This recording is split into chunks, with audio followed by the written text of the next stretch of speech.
नमस्कार, मेरा नाम डॉक्टर रवि सिंह है और मैं पिछले 20 सालों से क्लासिकल होम्योपैथी के द्वारा प्रैक्टिस कर रहा हूँ। आज मैं आपके सामने एक केस लेकर आ रहा हूँ और यह केस है सीबोरिक डर्मेटाइटिस, हाइपरहाइड्रोसिस और उसके अलावा गैस्ट्रिक ट्रबल और साइनसाइटिस का। यह बीमारी जो सीबोरिक डर्मेटाइटिस होती है, इस बीमारी में अपने स्काल्प पर और अपने स्किन में एक्सेस ऑयल का सिक्रीशन होता है।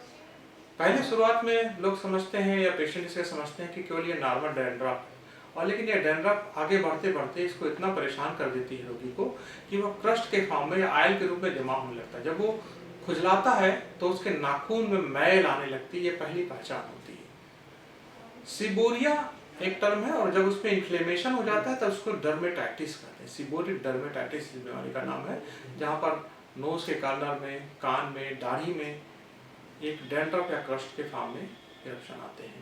यह लड़का जो मेरे पास लखनऊ के क्लिनिक में आया था, पिछले 2.5 सालों से परेशान था। इस बीमारी के अलावा इस लड़के को एक और प्रॉब्लम थी, उसको हाइपरहाइड्रोसिस कहते हैं, जहाँ पर हाथ पाँव में इतना ज़्यादा पसीना होता था कि उसको अपने डे टू डे लाइफ में प्रॉब्लम आती थी। इसके अलावा इस लड़के को एक साइनोसाइटिस की भी प्रॉब्लम थी, अक्सर इसको जुकाम हो जाया करता था, साइनस का इन्फ्लेमेशन हो जाता था और उसकी वजह से इसको हमेशा फ्लू की वैक्सीन तक लगवानी पड़ती थी हर सीजन में। कई सालों से ये प्रॉब्लम करी थी। इसके अलावा इस लड़के को पिछले कई सालों से पेट की समस्या थी और कुछ दिनों से पेट की समस्या इतनी खराब हो गई थी कि इसको हमेशा नौजिया या जी मिचलाया करता था, इसकी वजह से खाना नहीं खा पाता था। सीबोरिक डर्मेटाइटिस एक ऐसा बीमारी है जो स्किन में ग्लैंड का बीमारी है, तो इसको कभी भी आपको लगाकर ठीक करने की कोशिश नहीं करनी चाहिए। जब आप डर्मेटोलॉजिस्ट के पास विजिट करते हैं तो डर्मेटोलॉजिस्ट आपको कीटोकैनाजोल या इस टाइप के शैम्पू देते हैं जो फ्लैक्स इकट्ठा हो गई है उसको वॉश करने के लिए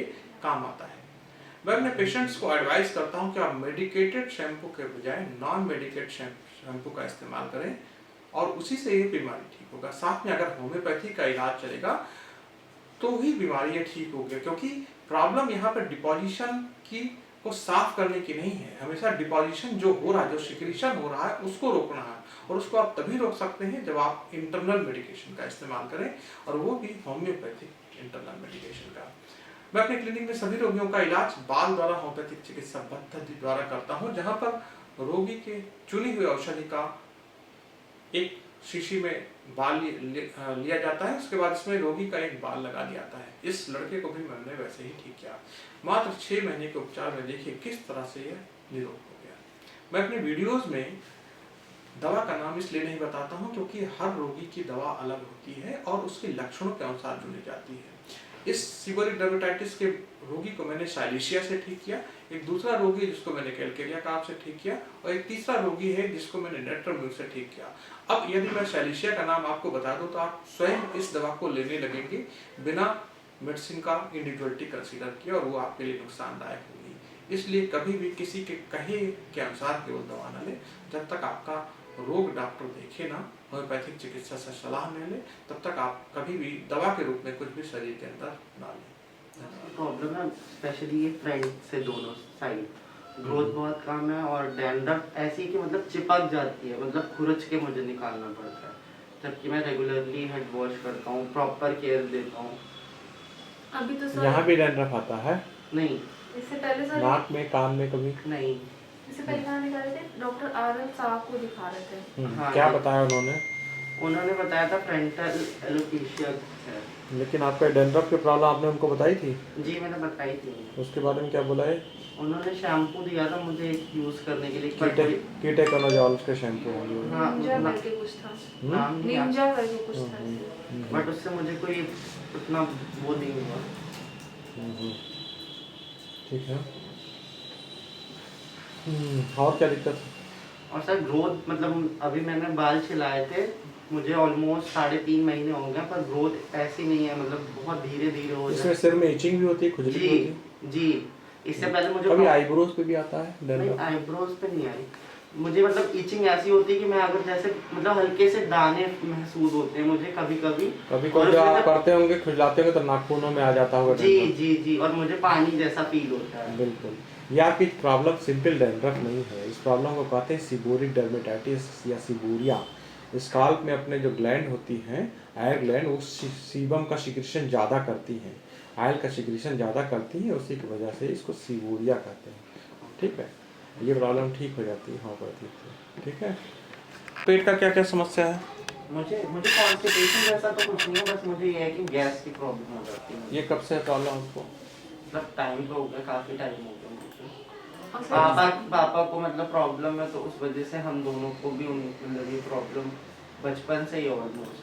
अच्छा। और सर इस टाइम उनको ये प्रॉब्लम हो रही है कि ये कुछ खाते हैं तो इन्हें वोमिट सा फील होता है, मतलब जी। कुछ भी खा रहे हैं इस टाइम इनको हम्म कुछ खा नहीं पा रहे हैं। अगर खाते हैं तो ज़बरदस्ती खाते हैं, नहीं तो वोमिट फील होता है इनको खाते हैं तो।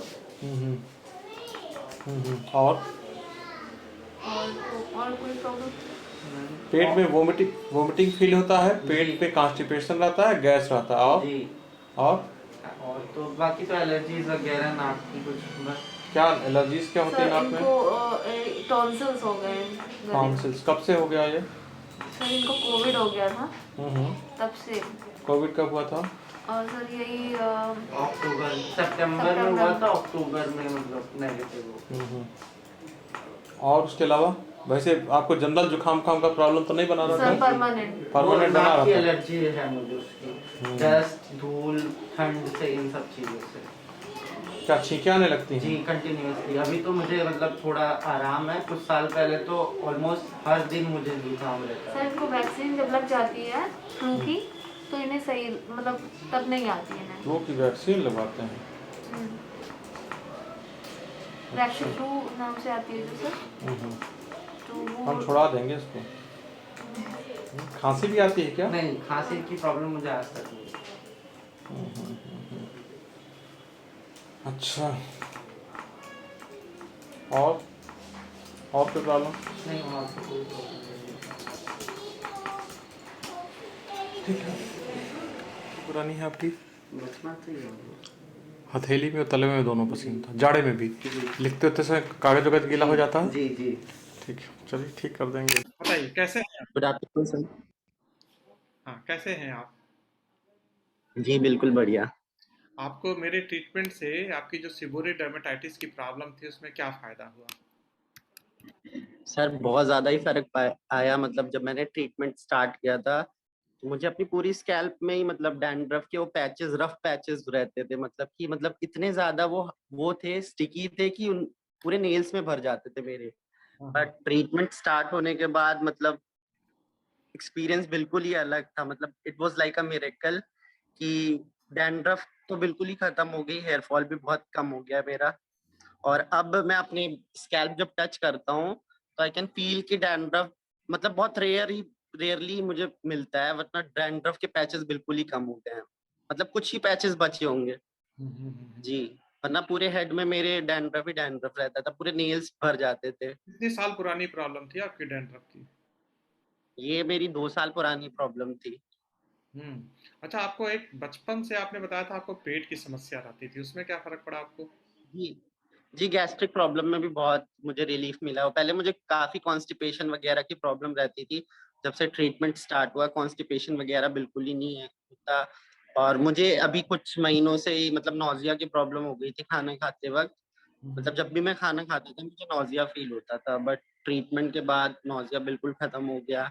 मैं सही से खाना खा पा रहा हूँ, डाइजेशन भी प्रॉपर मेरा सही रहता है। Good good good. अच्छा, दूसरा एक और प्रॉब्लम था आपको, स्नीजिंग का बहुत प्रॉब्लम था आपको, साइनोसाइटिस रहता था। हाँ। जी, जी, वो तो मेरा कंप्लीटली क्योर हो चुका है, कंप्लीटली मुझे बिल्कुल भी दिक्कत नहीं होती है।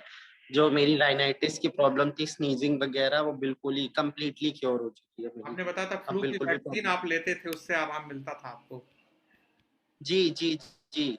हाँ हाँ हाँ। अब मुझे ऐसा कुछ नहीं लेने की ज़रूरत है, बिल्कुल मुझे कभी भी छींकें वगैरह नहीं आती थी। पहले मुझे हल्के से भी डस्ट, स्मोक वगैरह से ही मतलब कंटिन्यूअसली स्नीजिंग होने लगती थी, बट अब कंप्लीटली रिलीफ है उस चीज़ से मुझे। एक प्रॉब्लम के बारे में आपने और बताया था कि आपको एक हाइपर हाइड्रोसिस की प्रॉब्लम थी, आपके हाथों में पसीना ज्यादा आता था। जी, जी। हाथों और पैर के तलवों में मुझे काफ़ी पसीना आता था। मतलब अब मुझे तो कंप्लीटली रिलीफ़ है उस चीज़ से। क्योंकि ये बस मुझे प्रॉब्लम, थोड़ी-सी। हाइपर हाइड्रोसिस एक ऐसी प्रॉब्लम है जिसके बारे में पूरी दुनिया में कोई इलाज नहीं है। अक्सर मेरे यूट्यूब चैनल पे लोग पूछते हैं कि क्या ये भी ठीक हो सकता है। अभी आज ही किसी जी, जी। किसी ने कमेंट किया था कि क्या ये ठीक हो सकता है हाइपरहाइड्रोसिस में? बहुत सारे पेशेंट को हमने ठीक किया है, क्योंकि इसका एलोपैथिक मेडिकल साइंस में कोई इलाज नहीं है यूजुअली। जी जी, नहीं मेरा तो कंप्लीटली क्योर हो चुका है, मुझे बिल्कुल भी पसीना नहीं आता है हाथ पैरों में, हम्म। कंप्लीटली क्योर हो चुका है। जी बहुत अच्छा। और ये आपका जो मैंने ट्रीटमेंट यहाँ से स्टार्ट किया, ये आपका ट्रीटमेंट स्टार्ट हुआ 5 दिसंबर 2020 से, और आज जी तारीख जी जी 30 मई 2021। जी ये 6 महीने में जी आपको इतनी पुरानी पुरानी प्रॉब्लम का जी इलाज हो गया। आप जब पहली बार आए थे तो मुझे बहुत समझाने मशक्कत लगी थी कि बाल से कैसे इलाज हो जाएगा, इतना दूर बैठे पेशेंट का। जी हाँ, जी जी अब आपका क्या अनुभव रहा बाल से इलाज? जी, मतलब सेबोरिक डर्मेटाइटिस तो मेरी। हम्म, जी सॉरी, क्या हाँ, बोल रहे हो, मैं सुन नहीं पाया आपको। बाल से इलाज के बारे में आप क्या अनुभव है आपका? जी मतलब एक्सपीरियंस तो वाज अमेजिंग, मतलब मैंने सोचा ही नहीं था कि ये ट्रीटमेंट मेरे लिए इतना बेनिफिशियल होगा। मतलब मेरी जो सेबोरिक डर्मेटाइटिस की प्रॉब्लम थी वो तो इतनी ज्यादा एक्यूट थी, मतलब मैं बिल्कुल ही परेशान था, हेयर फॉल हो रहा था, बाल कम होते जा रहे थे। जब से ट्रीटमेंट स्टार्ट किया मेरे डैंड्रफ बिल्कुल ही खत्म हो गए, और हेयर हेयर ग्रोथ भी हुआ है, हेयर वॉल्यूम भी बढ़ा है मेरा। तो वो आई तो am very much satisfied with this treatment. Okay okay okay. लोगों से बताया करिए कि बाल से भी इलाज हो जाता है दूर बैठे पेशेंट का, बिना दवा को खाए हुए। जी जी जी, मैंने काफी लोगों को बताया इस ट्रीटमेंट के बारे में, मतलब पहले जब मैं बताता हूँ तो हाँ, लोग पूछते हैं कि बालों से कैसे ट्रीटमेंट हो सकता है, फिर मैं पूरा प्रोसीजर उन्हें बताता हूँ। ठीक तो है। फिर मेरे लिए तो ट्रीटमेंट का अमेजिंग एक्सपीरियंस था। चलिए बहुत अच्छा। आज आपका ट्रीटमेंट मैंने पॉज कर दिया है, बंद कर दिया है अपनी तरफ से। और जी फिर आपको कभी भी लाइफ में ज़रूरत पड़े तो आप मुझे खाली बताइएगा, बाल आपका यहाँ सुरक्षित रखा रहेगा, जब भी आपको ज़रूरत लगे आप फिर से जी, स्टार्ट। मुझे सर एक चीज पूछना था। यदि आपको यह वीडियो पसंद आए तो मेरे वीडियो को लाइक करना मत भूलिए, इसको शेयर कीजिए ऐसे लोगों के साथ जिससे उनका भला हो सके।